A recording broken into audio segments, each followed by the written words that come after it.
मकर संक्रांति की आप सबको हार्दिक शुभकामनाएं। तो शादी से पहले मैं यूपी में थी और वहाँ पर मैं इसी तरह से खिचड़ी, जो काले उड़द की छिलके वाली दाल होती है, वो खिचड़ी बनाई जाती थी और वही मनसा जाता था। रेवड़ी, गज़क और आप फल हैं और सब्जी है और कोई भी कपड़ा वगैरह हम लोग दान करते थे। शादी के बाद मूंग के छिलके की दाल ही मनसी जाने लगी और वही बनती है। तो आज मैं आपके लिए लेकर आई हूँ उड़द की दाल की खिचड़ी। तो ये मेरे पास 3 कटोरी चावल हैं और 1 कटोरी दाल, रेशो ये रहेगा। उसको मैंने 3-4 पानी में धो के सेपरेट भिगो दिया है और ये कम से कम आधा घंटा मैंने भिगो के रखा है। और ये गैस पे कुकर चढ़ा दिया है और इसमें मैं डालती हूँ मस्टर्ड ऑयल। आप जो भी कुकिंग ऑयल यूज़ करते हैं वो यूज़ कीजिए, बट मस्टर्ड ऑयल में इसका टेस्ट बहुत ही अच्छा आता है। तो मैं यही तेल बना यूज़ करती हूँ। तो इसमें मैंने थोड़ा सा मस्टर्ड ऑयल डाला। ये 1.5 सर्विस स्पून मस्टर्ड ऑयल डाला है मैंने। और साथ में मेरे पास है 2 साबुत मिर्च, जीरा और हींग। हींग मैंने अच्छी मात्रा में ली है और इसको इस तरह से अच्छे तेल गरम डालें। जब तेल बिल्कुल अच्छा गरम हो जाए ना तभी डालें, तो उसका जीरे का फ्लेवर जो है निकल के आता है। कोई भी ऑयल आप यूज़ करें, ठंडे तेल में कभी भी जीरा ना डालें। और ये है 1-1.5 इंच अदरक का टुकड़ा, जिसको मैंने छील के धो के कद्दूकस कर लिया है। हींग और अदरक का मात्रा मैंने अच्छी रखी है ताकि इसको मैं अच्छे से डाइजेस्ट कर सकें और सभी लोग, आप लोग डाइजेस्ट कर सकें। आगे भी मैं सब ऐसी ही चीज़ें डालूँगी जो हमारे लिए अच्छी रहेंगी डाइजेशन के लिए। ये है 1.5 चम्मच नमक, मिर्च और हल्दी। मिर्च आप अपने टेस्ट के अकॉर्डिंग डालिए। इसमें थोड़ा सा मैंने गर्म पानी डाल दिया है और ये पानी डालकर ही मैं मसाला हमेशा डालती हूँ। इससे हमेशा ही अपने चैनल से बताती हूँ कि कभी भी मसाले जलते नहीं हैं। और इसको देखिए कितना अच्छा धुआं उठ रहा है इस वक्त। तो ये सब चीज़ें होनी चाहिए कुकिंग में, तभी एक फ्लेवर ना निकल के आता है खाने में। तो ये सीक्रेट होते हैं खाना अच्छा बनाने के। अगर ठंडे तेल में हम डाल देंगे, ठंडा पानी यूज़ कर रहे हैं, तो वो सारा जो मसाले का फ्लेवर है ना वो उड़ जाता है। और ये मेरा स्पेशल टिप्स है जो मैं हमेशा बताती हूँ कि दाल के झाग निकालना। मैं खिचड़ी में भी दाल के झाग निकालती हूँ, इसलिए मैंने दाल अलग भिगोया था, चावल अलग, जबकि मोस्टली लोग एक साथ भिगो देते हैं।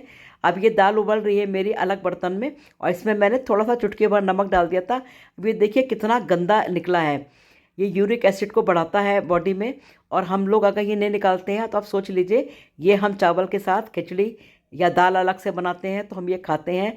मैंने पहले भी अपनी दाल डाली थी, अरहर की दाल। कोई भी दाल आप बनाते हैं आप इस तरह से झाग निकालिए।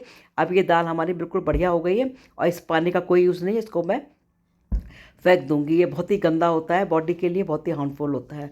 तो आप लोग प्लीज़ इस तरह से ही खिचड़ी को बनाएं, कोई भी खिचड़ी बनाते हैं दाल का झाग हमेशा निकाल के बनाएं। और ये चावल मैंने भिगोया हुआ था, दाल और चावल दोनों अलग अलग आधे घंटे के लिए भिगो दिए थे। इसका भी पानी मैं उसी में डाल देती हूँ। अब ये सब मैं फेंक दूंगी, या आप चाहें तो इसको किसी प्लांट्स में भी ठंडा होने पे डाल सकते हैं। अब ये मसाला मेरा अच्छे से भुन गया है, बड़ी अच्छी खुशबू आ रही है इसमें, हींग, जीरा और अदरक वाली बड़ी अच्छी खुशबू आ रही है। अब ये जो दाल मैंने झाग निकाले थे वो दाल मैं थोड़ी सी इसमें डाल दूंगी और थोड़ा थोड़ा करके मैं सारी दाल डाल रही हूँ ताकि एकदम से ना भाप उड़ने लगती है सारी डालो। अभी जितना भी दाल वाला पानी है ना वो इसी में डाल देंगे, तो ये सारा पानी ना हमारा फ्राई हो जाएगा, सूख जाएगा। इस पानी में भी ना एक स्मेल आ जाएगी बढ़िया वाली।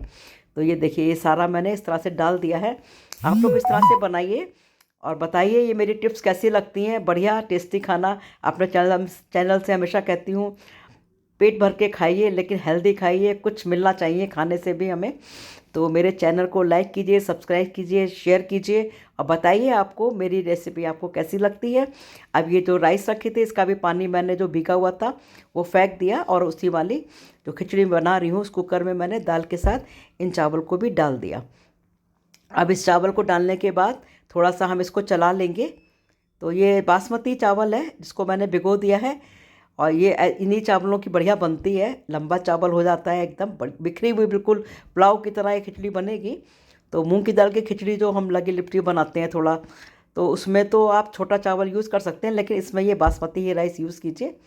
तो इसमें जो बर्तन में मैंने चावल डाले थे उसमें थोड़ा मैंने गर्म पानी डाल दिया है ताकि जितने चावल उसमें बर्तन में लगे हुए थे ना, ये देखिए मेरा जो बर्तन है वो बिल्कुल क्लीन हो चुका है। और इसमें कम से कम 1.5 गिलास पानी पड़ा है। मैंने तो अंदाज से डाल दिया था, लेकिन मैं आपको बता रही हूँ कि 1.5 गिलास के करीब पानी है। और इस तरह से हम इसको पानी को टेस्ट कर लेते हैं। यही समय है कि आप मिर्च और नमक अपने टेस्ट के अकॉर्डिंग इसको टेस्ट कर सकते हैं, कि देख सकते हैं कि आप नमक अगर तेज़ खाते हैं, हल्का खाते हैं। तो स्टार्टिंग में मैं हमेशा हल्का ही डालती हूँ नमक, क्योंकि मुझे पता होता है कि मुझे कुछ और भी डालना है बाद में। अब मैं वो डालूँगी काला नमक। इससे भी खिचड़ी थोड़ा, उड़द की दाल हैवी तो होती है, ये भी डाइजेस्ट हो जाती है। तो इसमें मैंने आधी टीस्पून काला नमक लिया, और इसमें भी मैंने पास में गर्म पानी ही रहता है वो डाला, ताकि चावल में अच्छी तरह से मिक्स हो जाए। बहुत ज़्यादा चावल को चलाना ना पड़े, टूट सकता है चावल। तो पानी अगर नमक बाद में कम लगता है तो मैं इस तरह से मिर्च या नमक कोई भी हो पानी में घोल कर ही डालती हूँ।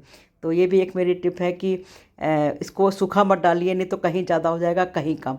अब बिल्कुल नमक बिल्कुल बैलेंस है, बिल्कुल ठीक है। अब देखिए इसमें एक उबाल आ रहा है, बहुत बढ़िया। इसमें बस पानी की मात्रा इतनी ही रहती है, मतलब जितना चावल है ना, अगर आप चावल के ऊपर एक फिंगर रखेंगे तो 1 इंच के करीब, बस 1 इंच जितना होता है ना, उतना ही पानी रहता है। ये देखिए, तो आप अंदाज से 1.5 गिलास पानी डाल सकते हैं।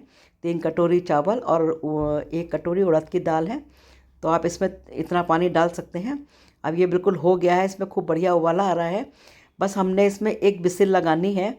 अब इसका देखिए, मैं बार बार आपको नाप के दिखा रही हूँ। ये देखिए 1 इंच, ये 1 इंच है, बस पानी इतना ही रहेगा। तो आप इसी तरह से नाप सकते हैं, या फिर 1 से 1.5 गिलास पानी जलाकर देख लीजिए। आपको दिख रहा है वीडियो में कि पानी मैंने कैसे डाला है, कि चावल अच्छे से दिख रहा है। अब ये बिल्कुल जब उबलने लगे ना, तब आप विसिल लगाइए। चाहे पुलाव बनाए चाहे खिचड़ी बनाए, अगर आपको एकदम खिला खिला चावल चाहिए तो इस तरह से आप बंद कर दीजिए। और फिर इसमें हम एक विसिल लगा देंगे। ये कुकर में जब इस तरह से ये जो पिन है जब ऊपर आ जाती है, तभी विसिल लगाना चाहिए, तो विसिल एकदम फटाफट आ जाती है। बस एक विसिल लगाने के बाद हम गैस बंद कर देंगे, और फिर मैं आपको दिखाती हूँ।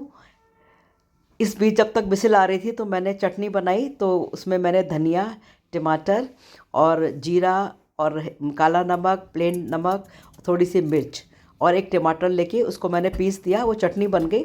और ये मूली है, मूली को भी फटाफट धोकर छील लीजिए और इसकी तरह से पीसेस कर लीजिए। तो ये कॉम्बिनेशन तो इस खिचड़ी के साथ बनता ही है, मतलब खाना ही पड़ेगा, तभी आपको मज़ा आएगा। तो इसलिए मैं सारा आपको करके दिखा रही हूँ। और ये देखिए एक विसिल आ गई, तब तक मेरी चटनी भी पिस गई, मूली भी कट गई। और जब कुकर की ठंडा हो गया तो मैं आपको खोल के दिखा रही हूँ। तो बताइए ये खिचड़ी मेरी कैसी लग रही है, आपको मैं प्लेटिंग करके दिखाती हूँ। तो आप लोग प्लीज़ बताइएगा। ये काली उड़द की छिलके वाली दाल की खिचड़ी जो झटपट बन जाती है, ये टेस्ट में बहुत ही अच्छी लगती है। आप ज़रूर बताएं और मुझे कमेंट्स बॉक्स में लिख के बताएं कि आपके यहाँ मकर संक्रांति पे कौन सी खिचड़ी बनती है। तो हमारे यहाँ यही खिचड़ी बनती है। और ये देखिए कि घी घी को हमेशा ही जमा हुआ जो घी होता है ना, वही डालना है। अगर जमा हुआ नहीं है तो आप फ्रिज में रख दीजिए। और ये विंटर्स में खिचड़ी बनाई जाती है, तो जो हमारा घी बाहर रखा होता है, तो ये गाय का घी है, ये मैंने इसमें डाल दिया है। इसमें पिघला के नहीं, ऐसे ही जमा हुआ घी अच्छा लगता है। और साथ में है वो चटनी, और ये है मेरे पास मूली। और इसको इस तरह से मिलाइए और गरम गरम खिचड़ी खाइए, और ये बहुत ही बढ़िया लगता है इसका टेस्ट। आप ज़रूर बनाएं। जब तक आप बनाएंगे ना, बनाएंगे नहीं तब तक आपको पता नहीं चलेगा कि ये खिचड़ी कितनी बढ़िया लगती है। और इस कॉम्बिनेशन के साथ आप खाइए, और साथ में लीजिए मूली, और इसका मज़ा लीजिए। आप बनाएं, बताएं कैसी लगी मेरी ये उड़द की दाल की खिचड़ी। Happy Makar Sankranti. Thank you for watching.